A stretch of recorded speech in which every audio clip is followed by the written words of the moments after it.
KLR the photo Guru YouTube சேனலுக்கு உங்களை வரவேற்கிறேன். என் பெயர் KL ராஜாப்பன் சிங். இந்த வீடியோவில் ஸ்ட்ரீட் ஃபோட்டோகிராஃபி பண்ணும்போது நம்ம கவனிக்க வேண்டிய முக்கியமான பாயிண்ட்ஸ் பற்றி நம்ம பேச போகிறோம்.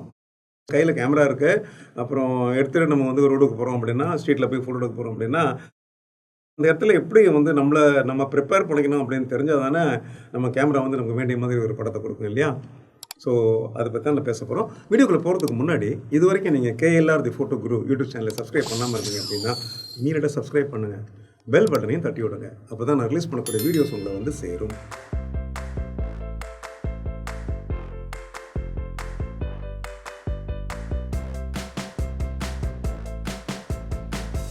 ஸ்ட்ரீட் ஃபோட்டோகிராஃபி அப்படிங்கிறது it is more about people involve in that இல்லையா? அதான் மனிதர்களோடு கலந்த விஷயம் தான் பீப்புள் ஃபோட்டோகிராஃபி. இல்லை உதாரணத்துக்கு பார்த்தீங்கன்னா ஸ்ட்ரீட் ஃபோட்டோகிராஃபினா ஒரு மார்க்கெட் பிளேஸாக இருக்கலாம், கோயில் பக்கத்தில் உள்ள ஒரு இடமா இருக்கலாம், இல்லை ஒரு ஃபோர்ட்டாக இருக்கலாம், ஒரு பேலஸாக இருக்கலாம், இல்லை ஏதோ ஒரு பஜாராக இருக்கலாம் உங்களுக்கு, இல்லை ஒரு மாலாக இருக்கலாம், எது வேணா இருக்கலாம் உங்களுக்கு, இல்லை உங்கள் வீட்டிலோட ஒரு தெருவாக கூட இருக்கலாம்னு வச்சுக்கோங்களேன்.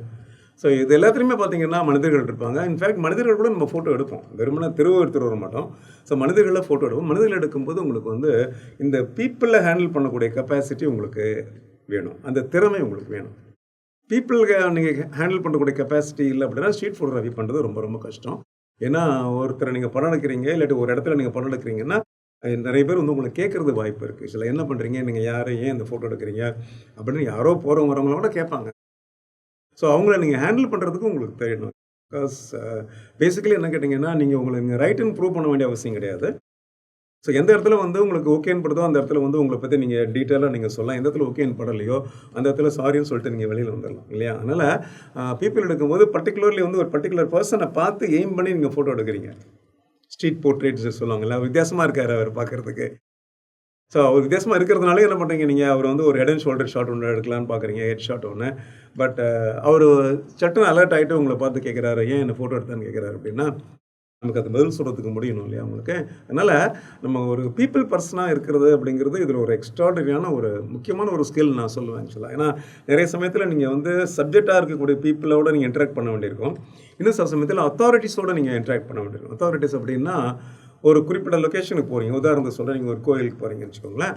அங்கே நீங்கள் ஃபோட்டோ எடுத்தீங்க அப்படின்னா அந்த அந்த கோயில் அட்மினிஸ்ட்ரேட் பண்ணக்கூடியவங்க இல்லாட்டி அதனுடைய அத்தாரிட்டிஸ் என்ன பண்ணுவாங்க, நீங்கள் யார், ஏன் நீங்கள் ஃபோட்டோ எடுக்கிறீங்க, ஃபோட்டோகிராஃபி இங்கே அலவுடு இல்லாட்டி நாட் அலவுடுன்னு சொல்லிட்டு ஏதோ ஒரு விஷயத்தை உங்கள்கிட்ட வந்து அவங்க கொண்டு வரதுக்கு வாய்ப்புகள் இருக்குது இல்லையா? So they are called authorities.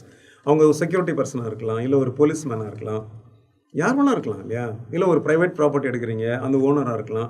இவங்களாம் வந்து ஐ கால் தம் ஆஸ் அத்தாரிட்டி. ஸோ இந்த அத்தாரிட்டிஸை நீங்கள் வந்து ஹேண்டில் பண்ணுறதுக்கு உங்களுக்கு தெரியணும் ஆக்சுவலாக. அதான் முன்னாடியே நான் உங்கள்கிட்ட சொன்னேன், நீங்கள் ஸ்ட்ரீட் ஃபோட்டோகிராஃபிக்குள்ளே வந்துட்டாலே உங்களால் வந்து எல்லா ஃபோட்டோகிராஃபியும் பண்ண முடியும்னு சொல்லி சொன்னேன். இந்த பீப்புள் ரிலேஷன்ஸ் அப்படிங்கிறது பார்த்தீங்கன்னா பீப்புள் ரிலேட்டட் ஃபோட்டோகிராஃபியில் எல்லாத்துலேயுமே உண்டு. வெட்டிங் ஃபோட்டோகிராஃபியில் உண்டு, போர்ட்ரேட் ஃபோட்டோகிராஃபியில் உண்டு, ஃபேஷன் ஃபோட்டோகிராஃபியில் உண்டு, இது எல்லாத்துலேயுமே உண்டு.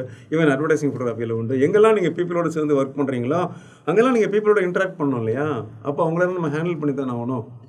அதனுடைய லேர்னிங் பிளாட்ஃபார்ம் தான் என்னது உங்களுக்கு ஆக்சுவலாக இந்த ஸ்ட்ரீட் ஃபோட்டோகிராஃபின்னு சொல்லக்கூடிய விஷயங்கள்.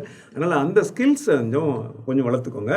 And be bold, be courageous. ஆக்சுவலாக you have to have some confidence. Okay, camera எடுத்துகிட்டு நீங்கள் வந்து தெருக்களில் போய் படம் எடுக்கும்போது உங்களுக்கு வந்து ஒரு தன்னம்பிக்கை இருக்கணும், ஒரு தைரியம் இருக்கணும். ஆக்சுவலாக தைரியம் இருந்தால் தான் உங்களால் வித்தியாசமான ஒரு ஏரியாவுக்குள்ளே போய் வித்தியாசமான ஒரு ஆங்கிளில் ஒரு படத்தை எடுக்க முடியும். நிச்சயமாக உங்களை ஏதாவது கேள்வி கேட்குறதுக்கு மனிதர்கள் இருப்பார்கள், நிச்சயமாக இருப்பாங்க. ஆக்சுவலாக அவங்க நம்ம ஹேண்டில் பண்ணி தான் ஆகணும். ஒரு இடத்துல ஃபோட்டோகிராஃபி இஸ் நாட் அலவுட் அப்படிங்கிற மாதிரி இருந்துச்சு, நீங்கள் தெரியாமல் எடுக்கிறீங்க, உங்களை வந்து ஒருத்தவங்க ஸ்டாப் பண்ணால் கூட என்ன பண்ணலாம், நீங்கள் அந்த கேஸில் நீங்கள் பண்ண தப்பு அப்படிங்கிறதுனால என்ன பண்ணிக்கோங்க, உங்களை நீங்கள் ஜஸ்டிஃபை பண்ணுறதுக்கு எப்போவுமே ட்ரை பண்ணாதீங்க. Say sorry and come out of the place. அப்படிங்களா, எனக்கு தெரியாது, நான் கவனிக்கல ஆக்சுவலாக, ஓகே ஐம் சாரி அப்படின்னு சொல்லிட்டு அங்கேருந்து மூவ் பண்ணிடுங்க. ஆக்சுவலாக எந்த இடத்துல பீப்புள் உங்களுக்கு என்கரேஜ் பண்ணுறாங்களோ, சம்டைம்ஸ் சில இடத்துல பார்த்தீங்க அப்படின்னா பீப்புள் வில் வாலண்டியர், அவங்களே வந்து வாலண்டியர் பண்ணுவாங்க. ஃபார் எக்ஸாம்பிள் என்னை பொறுத்தவரைக்கும் பார்த்தீங்கன்னா Koyambedu market is one place சென்னையில். யூல் சி த கேமரா எடுத்துகிட்டு போனீங்க அப்படின்னா எல்லாருமே வந்து கேமரா ஃப்ரெண்ட்லியாக இருப்பாங்க அந்த இடத்துல. அப்போ வந்து ரொம்ப ஜாலியாக இருக்கும் உங்களுக்கு. ஸோ சப்ஜெக்ட்ஸ் வந்து ஆட்டோமேட்டிக்காக கேமரா முன்னே வந்து நிற்கும். அந்த மாதிரியான ஒரு விஷயம்லாம் இருக்குது ஆக்சுவலாக.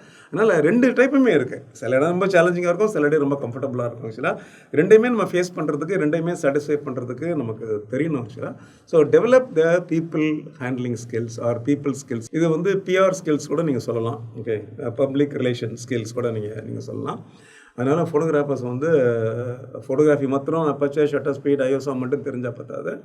நீங்கள் செய்யக்கூடிய ஃபோட்டோகிராஃபி எந்த ஜானரோ அதுக்கேற்ற மாதிரி நிறைய அடிஷ்னல் விஷயத்தை தெரிஞ்சுக்கணும். அதனால தான் நம்ம இந்த டாபிக் பற்றி இந்த வீடியோவில் நம்ம பேசுகிறோம். ஓகேங்களா? ரைட்.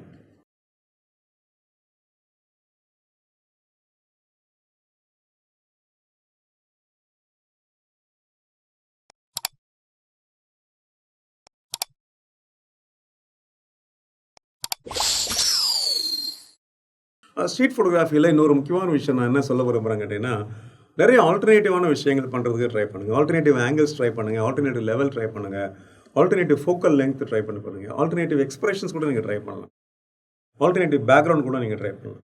ஸோ ஒரு இடத்துல நீங்கள் போய்ட்டு ஒரு சீனை நீங்கள் பார்த்துட்டீங்க, அந்த சீனில் நீங்கள் ஃபோட்டோ எடுத்து முடிவு பண்ணிட்டீங்க அப்படின்னா, ஒரு ஷாட் எடுத்து உடனே அந்த இடத்த நீங்கள் கிளியர் பண்ணிட்டு வந்துடாதீங்க. அந்த ஷாட் எடுத்ததுக்கப்புறம் அதே ஷாட்டை வந்து வேற ஒரு ஆங்கிள் எடுத்தால் வேற ஒரு பேக்ரவுண்ட் வரும். பார்த்தீங்களா? உங்களுக்கு லெஃப்ட்டில் போனால் ரைட்டில் போனால் ஒரு பேக்ரவுண்ட் வரும். சில சமயத்தில் கொஞ்சம் லோ ஆங்கிள் போனீங்கன்னா படம் வேறு மாதிரி இருக்கும். கொஞ்சம் டாப் ஆங்கிளில் போனால் கொஞ்சம் வேறு மாதிரி இருக்கும். கொஞ்சம் கிட்ட போய் எடுத்திங்கன்னா வேறு மாதிரி இருக்கும். தூரத்தில் போய் எடுத்தால் வேறு மாதிரி இருக்கும். ஓகே, அதனால் ஒரு வெரைட்டி இருக்கிற மாதிரி பார்த்துக்கோங்க. பிகாஸ் ஹேவிங் கான் தேர், ஒரு இடத்துக்கு நீங்கள் போயிட்டீங்க, அங்கே கேமரா வச்சு நிற்கிறீங்க, நீங்கள் ஒரு குறிப்பிட்ட ஒரு காட்சியில் குறிப்பிட்ட விஷயம் வந்து ரொம்ப இன்ட்ரெஸ்டிங்காக இருக்குது அப்படிங்கும்போது அதுக்கு வந்து நீங்கள் சான்ஸ் கொடுக்காமல் என்ன பண்ணிக்கோங்க, மல்டிப்பிளான ஒரு ஆப்ஷன்ஸோடு அந்த படத்தை எடுக்க ட்ரை பண்ணுங்கள். அதுக்கப்புறம் நம்ம வீட்டில் வந்து கம்ப்யூட்டர் அப்படி போட்டு பார்த்துட்டு நமக்கு எது நல்லா இருக்குது அப்படிங்கிறது பின்னாடி டிசைட் பண்ணிக்கலாம். ஆக்சுவலாக ஓகே, குயிக்காக டக்கு என்ன பண்ணுங்க, ஒரு மல்டிபிள் ஆங்கிள்ஸில் நீங்கள் ட்ரை பண்ணி பாருங்கள். சம்டைம்ஸ் லைட்டிங் கூட உங்களுக்கு மாறும், ஆங்கிள் மாறுற சமயத்தில் சைட் லைட் வந்து ஃப்ரண்ட் லைட்டாக மாறும், ஃப்ரண்ட் லைட் வந்து சம்டைம்ஸ் பேக் லைட்டாக மாறும் இல்லையா? இது எல்லாமே வந்து ரொம்ப ரொம்ப அழகாக இருக்கும். அதனால் நிறைய படங்கள் எடுக்கும்போது தான் அதில் வந்து பெட்டரான சாய்ஸ் நமக்கு கிடைக்கும். இது ஜென்ரலாகவே எல்லா ஃபோட்டோகிராஃபிக்குமே நான் சொல்லக்கூடிய விஷயம். ஸ்ட்ரீட் ஃபோட்டோகிராஃபியில் இது வந்து நம்ம கட்டாயமாக ரொம்ப ரொம்ப தெரிஞ்சு நம்ம பண்ண வேண்டிய ஒரு விஷயம். இதையும் தாண்டி ஒரு ஸ்ட்ரீட் ஃபோட்டோகிராஃபிக்குன்னு ஒரு லொக்கேஷனை நீங்கள் டிசைட் பண்ணும்போது அந்த லொக்கேஷன் வந்து உங்களுக்கு பிடிச்சதா இருந்துச்சுன்னா இன்னும் கொஞ்சம் நல்லாயிருக்கும். உங்களுக்கு பிடிச்சதா இருந்தால் என்ன அப்படின்னா, சில பேருக்கு வந்து சில விஷயங்கள் பிடிக்கும். மார்க்கெட் பிளேஸ் சில பேருக்கு பிடிக்கும், ஒரு பீச் சில பேருக்கு பிடிக்கும், இல்லை டெம்பிள்ஸ் அண்ட் சர்ச்சஸ் அந்த மாதிரி பிளேஸ் ஆஃப் வர்ஷிப் சில பேருக்கு பிடிக்கும். இன்னும் சில பேருக்கு பார்த்தீங்க அப்படின்னா ஏன்ஷியன்ட் டெம்பிள்ஸ் இல்லாட்டி மான்யூமெண்ட்ஸு, ஹெரிட்டேஜ் பில்டிங்ஸு அது பிடிக்கும் உங்களுக்கு.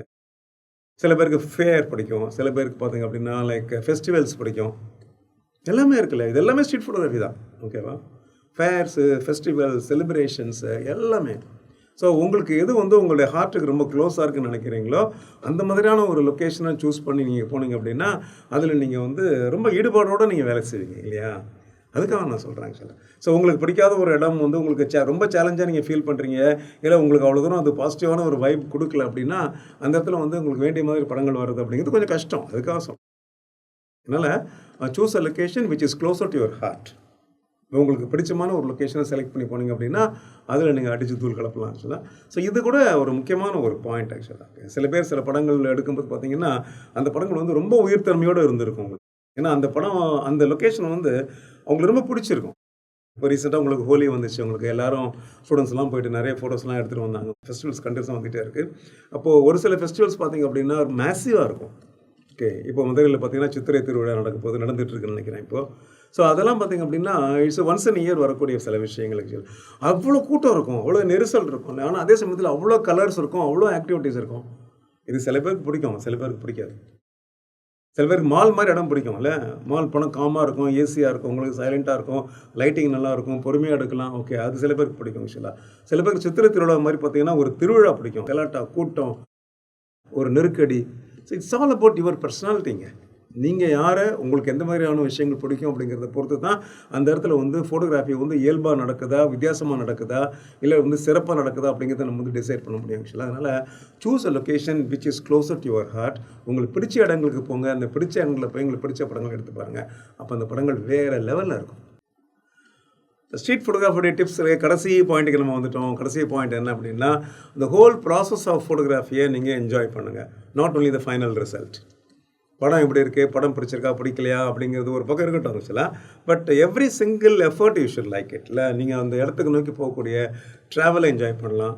அந்த இடத்துல நீங்கள் சாப்பிடக்கூடிய சாப்பாடையோ ஒரு ட்ரிங்க்ஸையோ நீங்கள் என்ஜாய் பண்ணலாம். நீங்கள் அந்த இடத்துல நீங்கள் மீட் பண்ணுற பீப்புள் இருக்காங்க இல்லையா, அவங்களுடைய பிஹேவியர், கேரக்டர்ஸு, அவங்களுடைய ஒகேன்ஸே ஸ்டைல்ஸ் எல்லாத்தையுமே நீங்கள் என்ஜாய் பண்ணலாம். So every thing you have to enjoy. நான் சொல்கிறது என்னென்னா, இது எல்லாமே வந்து ஒரு இனிமையான அனுபவமாக நீங்கள் பார்த்தீங்க அப்படின்னா படங்கள் வந்து சிறப்பாக வரும் ஆக்சுவலாக. நான் அடிக்கடி சொல்கிறது என்ன அப்படின்னா, ஃபோட்டோகிராஃபி அப்படிங்கிறது என்னை பொறுத்தளவுக்கு ஒரு வேலை கிடையாது. It's not a job. அது வந்து ஒரு அனுபவம். ஸோ ஒரு முறை நீங்கள் கேமரா எடுத்துகிட்டு ஒரு இடத்துக்கு போகிறீங்க, ஒரு படம் எடுக்கிறீங்கன்னா எல்லாமே ஒரு அனுபவம் ஆக்சுவலாக இல்லை. இப்போ 45 இயர்ஸ் நான் வந்து கேமரா வச்சுட்டு ஊரில் சுற்றிருக்கேன், இல்லாட்டி படம் எடுத்திருக்கேன் அப்படின்னா அவ்வளோ எக்ஸ்பீரியன்ஸ் நமக்கு ஃபோட்டோகிராஃபியில் தனியாக நமக்கு இருக்குது ஆக்சுவலி. இதில் வந்து நம்ம வந்து லைக் கேமரா பேஸ்டான எக்ஸ்பீரியன்ஸ் ஒன்று, அதுக்கப்புறம் பார்த்தீங்கன்னா லைஃப் பேஸ்டான எக்ஸ்பீரியன்ஸ் ரெண்டுமே நமக்கு வரும் அதில். அதனால தான் ஃபோட்டோகிராஃபி வந்து ஒரு வித்தியாசமான ஒரு art. You mingle with the people, you will mingle with the society. சமுதாயத்தோடு என்ன பண்ணுறீங்க, நீங்கள் மிங்கிள் பண்ணுறீங்க. ஆக்சுவலாக சமுதாயத்தை தான் என்ன பண்ணுறீங்க, படம் பிடிச்சி காமிக்கிறீங்க இல்லையா. அப்போ அந்த ப்ராசஸ் அப்படிங்கிறத நீங்கள் என்ன பண்ணணும் கேட்டிங்கன்னா, எவ்ரி சிங்கிள் ஸ்டேஜ் நீங்கள் அதை நீங்கள் லைக் பண்ணணும். நான் சொல்கிறது ரைட் ஃப்ரம் ரிசர்ச் பிளானிங் இல்லை, அதுக்கப்புறம் வந்து reaching a particular place, staying for about 3, 4, 5, 6 hours or maybe one day, shooting in different kind of lighting condition, shooting different what you can say people or interact with a different kind of a people. So நிறைய மக்களோட நீங்கள் வந்து எல்லாமே இருக்குது ஆக்சுவலாக இல்லையா. Even if you have a tea on road side stop ஆக்சுவலாக, so that is an experience இல்லை. You have to cherish that. அதை நீங்கள் அனுபவிச்சு நீங்கள் செஞ்சீங்க அப்படின்னு வச்சுக்கோங்களேன். அதுதான் ஒரு ஃபோட்டோகிராஃபருடைய ஒரு அடிப்படையான ஒரு குவாலிட்டியை நான் சொல்வேன். ஸ்டிப்புலேட்டடான ஒரு டிசைர்ஸ் இல்லாமல் you have to be free and you have to take every thing happily. So அந்த ஹோல் ப்ராசஸை என்ஜாய் பண்ணுங்கள். நான் சொல்கிறது எல்லாத்தோடைய படம் நல்லா வருது நல்லா வரல அப்படிங்கிறது அது ஃபைனல் ரிசல்ட். ஆக்சுவலாக don't see only that. Okay, அது மட்டுமே முக்கியம் இல்லை. சில சமயத்தில் பார்த்தீங்கன்னா ஒரு நாள் ஃபுல்லாக நம்ம போயிருப்போம் ஸ்ட்ரீட் ஃபோட்டோகிராஃபி பண்ணலான்னு சொல்லிட்டு, திரும்ப வரும்போது பார்த்தீங்கன்னா நமக்கு வந்து அவ்வளோ திருப்தியான படங்கள் கிடச்சிருக்காது, ஆனால் திருப்தியான அனுபவங்கள் கிடச்சிருக்கும். இந்த இடத்துல படங்கள் வேறு, அனுபவங்கள் வேறு ஆக்சுவலாக. ஸோ அனுபவங்கள் திரும்ப உங்களுக்கு அதே மாதிரி கிடைக்கிறதுக்கு வாய்ப்புகள் இல்லை. படங்கள் வேணால் அதை விட பெட்டராக கூட உங்களுக்கு கிடைக்கும். அதனால் என்ன சொல்கிறேன்னு கேட்டிங்கன்னா, ஹோல் ப்ராசஸ் என்ன பண்ணுங்கள், நீங்கள் என்ஜாய் பண்ணி பண்ணுங்கள் ஸ்ட்ரீட் ஃபோட்டோகிராஃபியை. அப்போ தான் உங்களால் கேமரா எடுத்துகிட்டு நீங்கள் தெருவுக்கோ ஸ்ட்ரீட்டுக்கோ உங்களால் போக முடியும் ஆக்சுவலாக. And have confidence actually and believe that I will get good pictures அப்படிங்கிற ஒரு நம்பிக்கையோடு என்ன பண்ணுங்கள், கேமரா எடுத்துகிட்டு ஃபோட்டோகிராஃபி ஜேர்னிக்குள்ளே நீங்கள் ட்ராவல் பண்ணுங்கள் ஆக்சுவலாக. இவ்வளோ தாங்க அந்த 10 பாயிண்ட் ஆக்சுவலாக. இதில் நான் வந்து உங்களுக்கு செட்டிங்ஸ் பற்றிலாம் ஒன்றும் சொல்லவே இல்லை, ப்ரிப்பரேஷன்ஸ் பற்றி மட்டும் தான் நான் சொல்லியிருக்கேன் உங்களுக்கு. ஆக்சுவலாக செட்டிங்ஸ் பற்றி தனியாக ஒரு வீடியோ வரும், அதை நீங்கள் அப்புறம் பாருங்கள். நீங்கள் அந்த வீடியோவில் வந்து என்ன செட்டிங்ஸ்லாம் கேமராவில் வச்சிங்கன்னா ஸ்ட்ரீட் ஃபோட்டோகிராஃபிக்கு பெட்டராக இருக்கும் அப்படிங்கிறத பற்றி நம்ம பார்க்கலாம். எனவே இந்த வீடியோவில் நான் டிஸ்கஸ் பண்ண எல்லா பாயிண்ட்ஸும் உங்களுக்கு பிடிச்சிருக்குன்னு நினைக்கிறேன். சில பாயிண்ட்ஸ் உங்களுக்கு வித்தியாசமாக கூட இருந்திருக்கும், புதுசாக கூட உங்களுக்கு இருந்திருக்கும். அதனாலவே இந்த வீடியோ உங்களுக்கு பிடிச்சிருக்குன்னு நினைக்கிறேன். வீடியோ டெஃபினட்டாக பிடிச்சிருக்கும் அப்படிங்கிறதுனால வீடியோ நீங்கள் கட்டாயமாக லைக் பண்ணுவீங்க அப்படிங்கிறது எனக்கு தெரியும். நல்ல வீடியோ நீங்கள் எல்லாருக்கும் ஷேர் பண்ணுவீங்க இல்லையா, அதனால் ஷேர் பண்ணுவீங்க அப்படிங்கிறது எனக்கு தெரியும். அதையும் தாண்டி வந்து இதான் ஃபஸ்ட் டைம் நீங்கள் KLR the photo Guru YouTube சேனலில் நீங்கள் பார்க்குறீங்க அப்படின்னா இமீடியட்டாக என்ன பண்ணுங்கள், என்னுடைய சேனல் நீங்கள் சப்ஸ்கிரைப் பண்ணுங்கள், பெல் பட்டனையும் ப்ரெஸ் பண்ணி விடுங்க. அப்போ தான் நான் ரிலீஸ் பண்ணக்கூடிய இது மாதிரி இன்ட்ரெஸ்டிங்கான வீடியோஸ் உங்களுக்கு வந்து சேரும். மீண்டும் இது மாதிரி இன்ட்ரெஸ்டிங்கான வீடியோஸோட நான் சந்திக்கிற வரைக்கும் ப்ளீஸ் டேக் கேர்.